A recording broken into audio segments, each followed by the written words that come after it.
Special Assistant to the President on Media and Publicity, Malam Garba Shehu, and the National Publicity Secretary of the People's Democratic Party, Mr. Kola Ologbondiyan, are still with us in the studio. Just before we went on break, Ajuri had asked a question about, indiscipline in the service and the fact that the President seems to be unwilling to punish or even rejig his service chiefs. What precisely is going on? Well, in the police and the military, they have systems that are self-correcting. They have orderly room trials. They have systems of getting people who err to face beyond ordinary trial, to face their own systems of justice. As a matter of fact, you know that at some point, the Vice President of Nigeria, as acting president, had set up a committee to investigate abuses arising from the reports of the Human Rights Watch. That's one.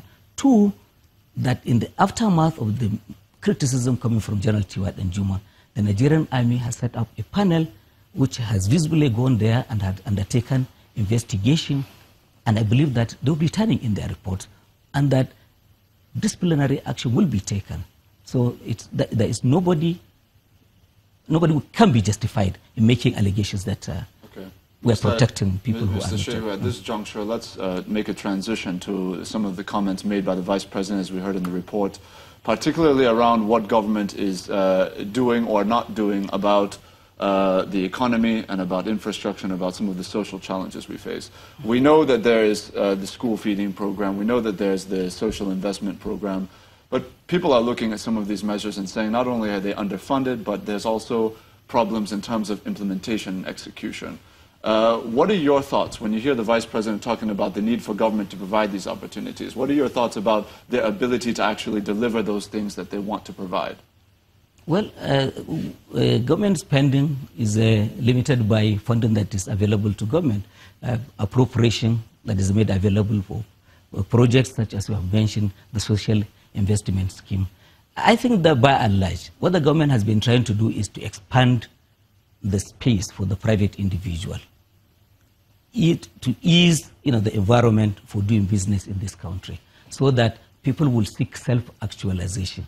There's too much pressure on government to provide jobs which cannot be provided and cannot be paid for. But you promised those jobs in the campaign. Why can you say that they cannot be provided? No, the government cannot. There's no country in the world, even a communist system, has failed to provide jobs for every citizen in their own country. No, not all jobs. We're talking about some jobs. Oh, so we are providing jobs. We're not saying we are not providing jobs, but on the scale that the challenge that we're confronted with, it's only the private sector that can help. Malam, I find it interesting, as you say, the government has been confronted with too much pressure. Oh. I mean, when unemployment is on the rise, how can you say that the pressure is too... Isn't that the job of government? By that, I mean, including providing jobs within its own circles and also ensuring that there is an enabling environment for the private sector to provide jobs, and that those who even have the jobs are able to keep it under circumstances that are fair. Isn't that the job of government? It is the job of government to help create the enabling environment for businesses to thrive, for jobs to be created. Government, within its own domain, can create jobs, has been creating jobs. But my point is that the government is in no position to provide jobs for 180 million people in this country. Even communism had failed to do this. Let me quickly bring in Mr. Ologbondiyan here. You have, in recent times, launched a blistering attack on the Vice President, Professor Yemi Osinbajo, asking him not to be the poster boy for propaganda.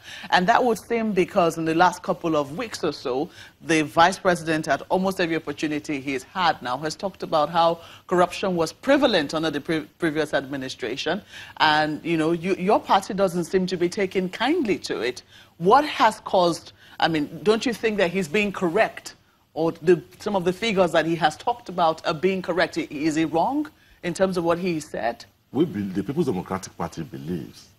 But before I go into the Vice President issue that we have raised, let me quickly go back to the issue of security and the narratives being provided by the federal Quickly, you have 30 seconds for that. We've touched on that. Yes, please. So you see, the narratives being provided by the Buhari presidency and its administration is like a running water.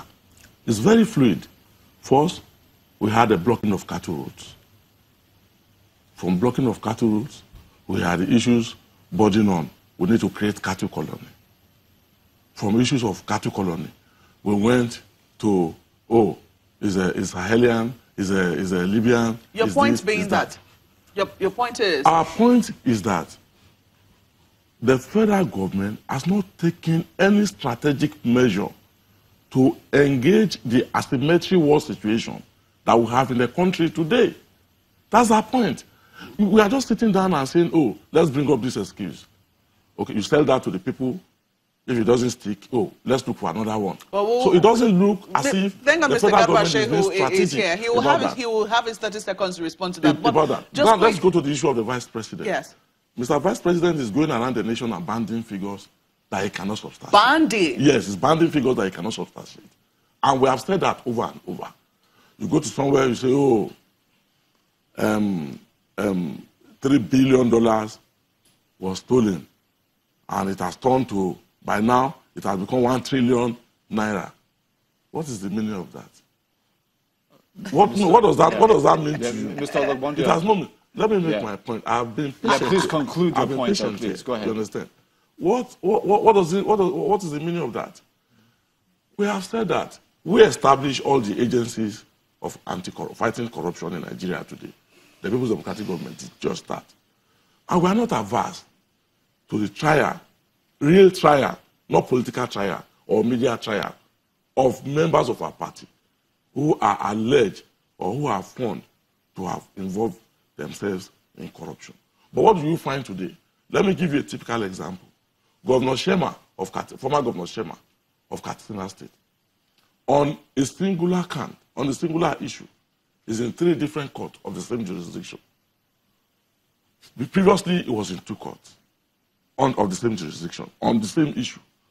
When we had that rally in Katsina, and the mammoth crowd that came out, before now, he has been attending courts in Katsina State.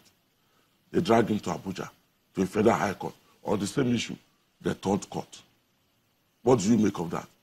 Some of our members have been invited to come and tell how they built their houses. Not that money were found with them. Not that they had worked in government. How do you explain that? And what we are saying is this.